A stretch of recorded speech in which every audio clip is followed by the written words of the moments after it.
Ano ang excuse mo? Mapagpalang araw ng Biyernes, kapanalig. Ipinagdiriwang natin ang kapistahan ni San Hermas. Ito po si Sister Rose Agtarap ng Daughters of St. Paul para sa mabuting balita. Pagnilayan po natin ang Ebanghelyo ayon kay San Juan.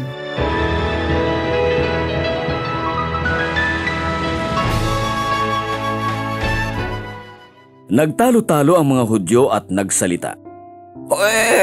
Paano tayo mabibigyan ang taong ito ng karne upang kainin? Kaya sinabi ni Jesus sa kanila, Talagang sinasabi ko sa inyo, kung hindi ninyo kakainin ang laman ng anak ng tao at iinumin ang kanyang dugo, hindi kayo magkakaroon ng buhay sa inyong kalooban. May buhay na walang hanggan ang kumakain ng aking laman at umiinom ng aking dugo, at ibabangon ko siya sa huling araw. Sapagkat tunay na pagkain ng aking laman at tunay na inumin ang aking dugo. Ang kumakain ng aking laman at umiinom ng aking dugo ay nananatili sa akin at ako naman sa kanya. Sinugo nga ako ng buhay na Ama.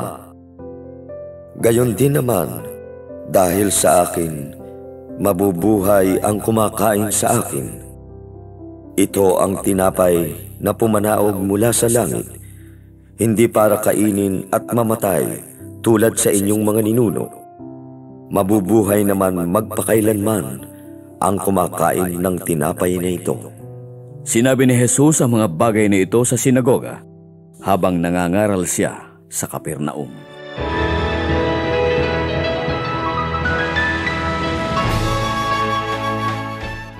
Ang kumakain ng aking laman at umiinom ng aking dugo ay nananatili sa akin at ako sa kanya. Napakagandang pagnilayan ang pahayag na ito ni Jesus, sapagkat ito ang ginagawa natin tuwing nagsisimba tayo at tumatanggap ng komunyon. Ang ibig sabihin pala ng komunyon ay pakikiisa natin kay Jesus.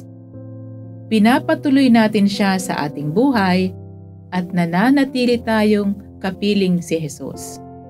Kung ganun, sa bawat pagdiriwang natin ng banal na misa, nakikiisa rin tayo sa ginawang pag-aalay ni Jesus ng kanyang buhay doon sa krus.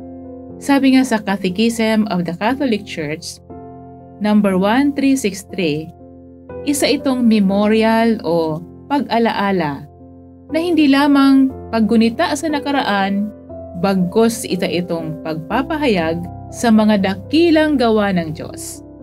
Ipinapahayag natin sa banal na misa ang pagliligtas sa atin ni Jesus at pinapanibago natin ang pakikiisa kay Jesus.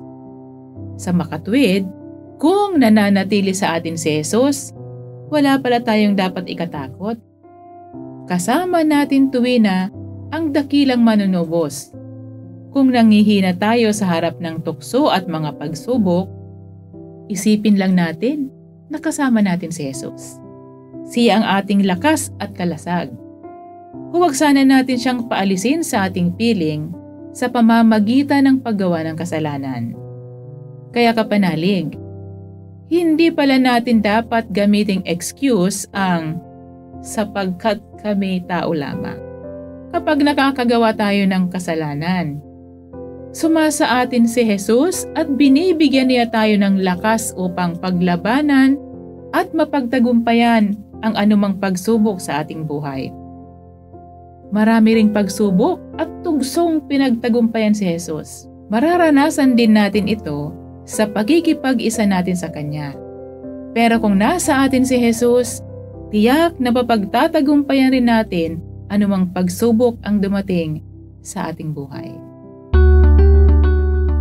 Mga kapanalig, maraming salamat po sa inyong suporta sa aming misyon.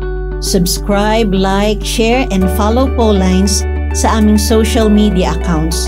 Patuloy po kaming ng inyong tulong upang maipagpatuloy ang programang ito. Maaari po ninyong ipadala ang inyong love offerings at donasyon sa aming donations channels. Makakaasa po kayo na kasamang lagi ang inyong mga intensyon at kahilingan sa aming panalangin araw-araw. Ito pong muli si Sister Rose na nag-aanyaya sa inyong manalangin. Sa iyong pagkabuhay muli, Panginoong Hesukristo, binigyan mo kami ng bagong pag-asa at pinalalim ang aming pananampalataya.